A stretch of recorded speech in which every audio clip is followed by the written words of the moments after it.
everyone. Do you think we can use water hyacinth as a way and a mitigation measure to clean our lake? Our lake is dying. Lake Victoria is fully chopped. But can we have a solution? Please, let's see how it's going to happen.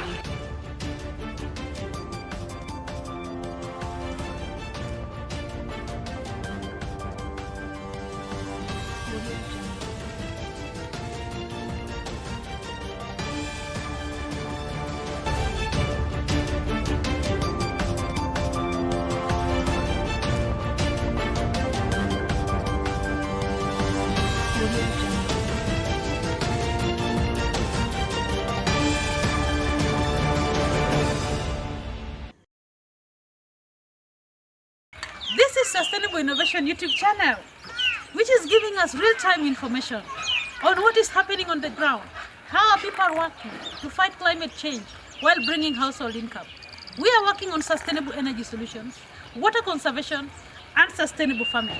Today, we'll be meeting the Biogas International team to take us through very possible and innovative ways which we can use to fight climate change, clean up our only lake, the second largest freshwater lake in the world, Lake Victoria, by using water hyacinth to generate clean energy which can be used to increase household income while fighting climate change. Welcome, Enoch, for the session and take us through the process so that we can understand more. My name is Enoch Owor. I work with Biogas International Limited as the plant supervisor of Dunga project. We are doing biogas production from water hyacinth. We supplement with food remains from the restaurants and also market waste. So our system can work with any organic matter, but since there's a lot of water hyacinth in Dunga or in the Lake Victoria next here in Dunga, so we decided to use it for biogas production to help us in a number of stuff.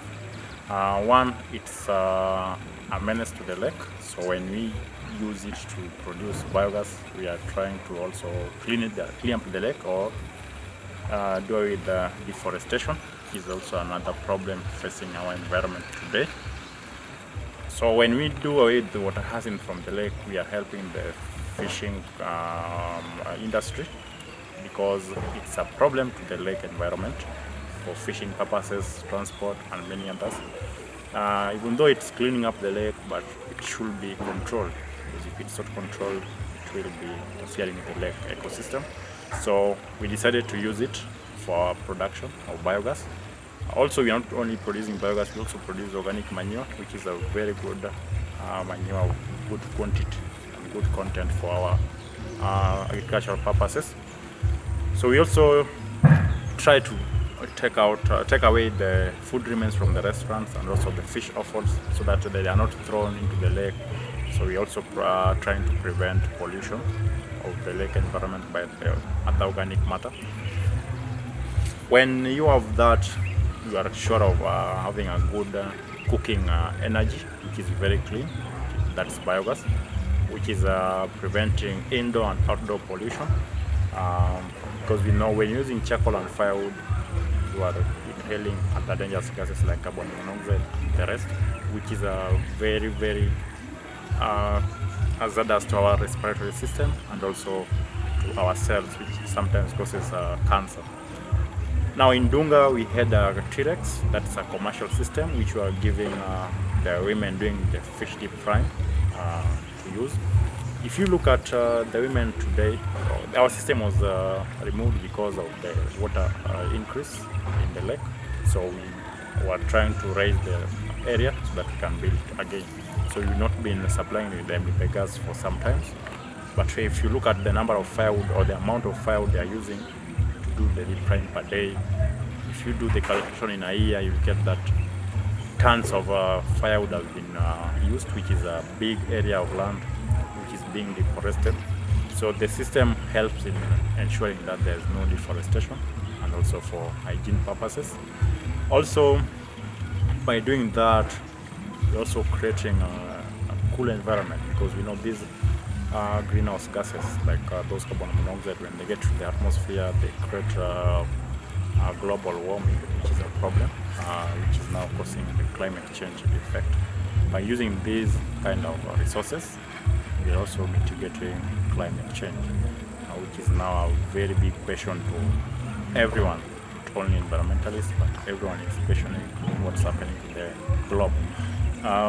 When you also use water hyacinth, you're also reducing the rate of evapotranspiration, which always takes place in the lake when there is water hyacinth, because it's a plant, it will be absorbing water, then evapotranspiration has to take place, which is normal in any kind of plant. So by doing that, we're ensuring that the lake water is not being taken away through evapotranspiration. In our company, we are dealing with the waste as well. I had mentioned that we use food remains, so this one can be extended to anywhere across the globe. In the village, like I said, our system works with any organic matter. You can use even animal droppings like cow dung, goat dung, sheep, pigs, which is the swine manure, or you can use food remains, because there is no house which will be without food remains. Even in the village areas, we have marketplaces. You have those market wastes which can be used, to do the same. So those who are also aiming for what we call organic farming can also be at advantage with this, because after getting the gas, and now there's what we call the remnants, what comes out from the outlet, which is a very good organic manure, like we saw with the black gold soil. That's an organic manure which has come out from the digester. You get that, get it to the farm, you're good to go, because in agricultural process, the highest percentage or the highest amount being invested is on the manure. When you buy synthetic fertilizer, it's of high cost. At the same time, this synthetic fertilizer you bought at high cost is also destroying the soil profile, which is also another problem. That's why nowadays food production is low as compared to before, because we've degraded our soil a lot. So these ones, when they get into the lake, that is the synthetic fertilizers through surface runoff, getting into the lake through the rivers like River Nyando, Nzoia, and the rest. Those are what now creates the pollution as well. And the hyacinth absorbs them. We get them back through shredding this hyacinth, producing the gas, and getting the manure. So we just cycle out, ensuring our environment is clean, and also we're benefiting from. Like we saw, you get the system, you feed cow dung the first thing. The reason why you feed cow dung the first thing is to get the red bacteria, which is an anaerobic bacteria, which will be doing the actual process. This is just pure biological process. There's no chemical addition. So after feeding the cow dung, it starts gassing up. You are sure of a good number of bacteria in the system. You cannot feed any organic matter. If it's this other organic matter like water hyacinth, food remains, and market waste, you have to shred them, because the system works the same as the human stomach, which you have to chew food first. So you have also to shred them into simple particles or simple monomers from the polymers aspect. Then you solidify that fluid water into a ratio of 1:1 to ensure that it's in fluid form, which can flow, not blocking the way, the feeding way. After feeding, and you have the bacteria inside, it's now the work of bacteria to do the digestion, which will be taking it through 4 processes. This is a very unique kind of digestion. The rest of it ends at the 3rd stage, but this one goes beyond the 3rd stage, the 4th stage. The first stage is called hydrolysis, where the particles or the polymers are being converted to simple particles or simple monomers by the bacteria. Then it goes to the 2nd stage, which is acidogenesis. At acidogenesis now, the simple monomers are converted to volatile fatty acids by the bacteria. Then you move to the 3rd stage, which is cetogenesis. A cetogenesis process whereby the volatile fatty acids are converted to acetates or acetic acids, and you also get hydrogen gas in the process. Then you move to the 4th stage, which is called methanogenesis. At methanogenesis now, the gas, hydrogen gas we got in 2nd stage is being consumed, and then the acetates or acetic acids are converted to methane gas, hydrogen sulfide, and carbon dioxide. The highest percentage is methane, which is around 80 to 90% in the combination. Then you have a few traces of carbon dioxide and hydrogen sulfide, which in developed countries they do away with it, they filter it, that is.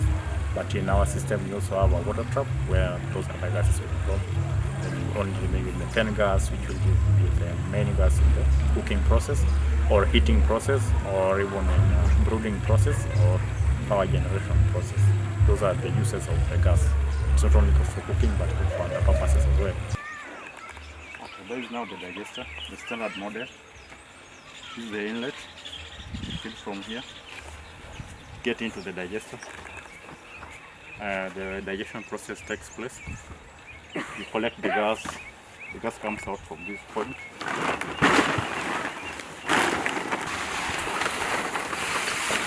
This is the digester.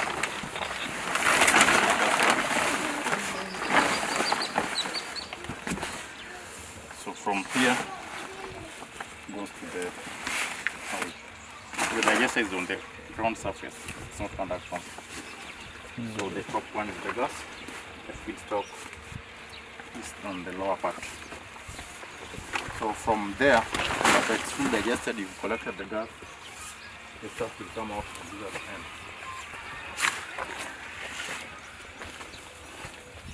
This is the outlet. So since these people are not doing agriculture, they have just let out the slurry to flow. But if you are doing farming, like this, water has flown out. So it's just a pure organic manure which you can take to your farm for agricultural purposes. So it comes out from here, then it flows here. Now you get the black gold soil. Now this one, the way you are feeding water hyacinth, we know it's a high component of nitrogen. So, but we also feed other stuff like food remains. Actually, when digestion happens, it's just the breakdown of the stuff. So it's just full of nutrients from the feedstock we feed. Like we know, water hyacinth is the best for vermicompost because of the components that it has.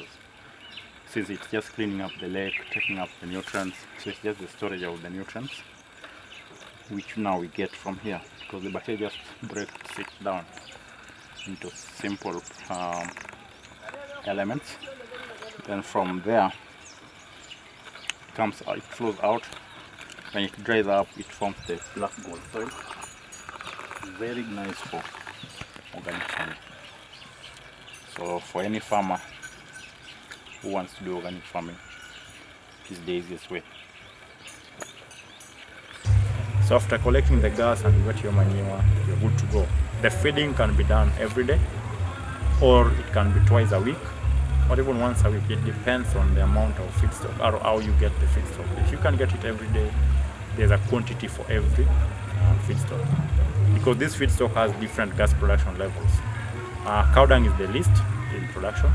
The second one is swine manure or human waste. They're in the same level. Then you go to poultry, the third one in the line. And then you have the green waste or the green matter. Then you get to market waste. Then you have the food remains, and the highest is the residual fats. That's the highest, but you can't feed it alone. You have to mix it with other stuff because it might get to solid before it's producing the gas. So if you install the system, we will tell you how much should you be feeding, because this system are of different capacities. Like I said, we have a standard model, which is 6 meters cubic capacity. That's good for a family of up to 10 members doing the all full-time cooking of the day without being out of gas. Then we have extra large, which is 9 meters cubic. That's good for a family of between 10 to 18 members. Not households, but within that household, they should be between 10 to 18, so that they get enough gas for their cooking the full day without getting out of the gas. So these two are of different capacities, so we can tell you how much should you be feeding every day depending on the feedstock. So it depends with the source also where you are getting it. Maybe you are getting it once in a week, so you can collect it once in a week, feed it like that. Just for the days you get your gas still. Or you can do it every day. Tell you what to be put in every day. So if you're getting it twice a week, you can work with the daily input. Then you see if it's 100 a week, or let's say 20 per day, that's 120, 140 a week. So if you can get 70 twice in a week, you're good to go still. So it doesn't matter how many times you're feeding, but the quantity matters. Also, overfeeding also has a problem because the feedstock will come out. from the outlet before it's fully digested. And also it will continue to digest outside, polluting the environment. Like if you go to the other systems, which I'm sorry to say, if you go to the expansion chamber and the rest, there's still some amount of gas being produced in the other systems. That means the methane is still produced, and this methane, you know, it's 4 times stronger than any other greenhouse gas in the terms of destroying the environment. So for us, we tell you how much should you feed so that the system is not overstretched with the feedstock, and also to ensure that there is full digestion of the stuff, so that when it comes out from the other end, which will be by itself, you don't remove it, it's just using what we call the cross flow mechanism, where you feed from the other end, it flows slowly to the other end, it comes out outside. Now from the other side, where we have the digester, we had the gas line coming in, so here it comes. This is the first, this last of all, the first part is at the digester. Now you open it, then you open the gas flow line from the burner. You have your flame. So it's a twin burner, you can now both on. So from there, this is now the end product of water hyacinth. Food remains, market waste, animal droppings will give you this kind of clean energy, which is good for cooking, for brooding, for heating, power generation, and also for drying purposes. Yeah, so this will help us to conserve our environment by doing away with deforestation, and also from degrading the wetland. Like here in Dunga, they have the wetland, this Dunga wetland. So mostly they go to for papyrus reeds as a source of fuel. When they have bees, they will not go for papyrus reed now as for fuel. So they will be having a source of energy which is very clean, safe, and easy to operate. This one is also preventing indoor and outdoor pollution. We know when they're using firewood or charcoal, there's a lot of hazardous gases being produced. We did a survey, we found that this one pollutes at a rate of 20%, but firewood and charcoal is at 80 to 90%. So that one is very dangerous for human health, respiratory system, and also the cancer issues might pop in from that. So this is the, I think it's the best option, because the source of material for feeding is readily available. You don't need to go for them, or there will no day you say there's no feedstock, I mean. And as well, the process is very simple. You just have to feed it, then let the rest for anaerobic bacteria, which will be doing the actual digestion process. That's a natural process, so there's no danger to the environment. When it burns like this, it's very simple. Methane burns to produce hydrogen gas and water and CO2, which is very small quantity. So it's able to be absorbed by the trees around, so the environment remains free from pollution. Unlike when using firewood and charcoal, which will be giving you carbon monoxide, nitric oxide, and many other gases, which is very hazardous to the human system. So also the rate of cooking for this is very high. It's not low like when you're using firewood and charcoal. This is non-luminous flame, very hot, and it now takes a shorter period, almost beyond even LPG rate of cooking. And this one also, we ensure that your cooking stuff are clean, free from those components. This one also will ensure that you don't have to panic that it's going to rain, I'm not at home, so my food are outside, so maybe children will sleep without getting food. So long as you feed the system, there is no day you lack the gas, because it's through the digestional process of those bacteria that you get the gas, and there is no day you say the bacteria are now not doing the digestion. So it's a continuous and reliable process. So the benefit of these is for prevention of deforestation.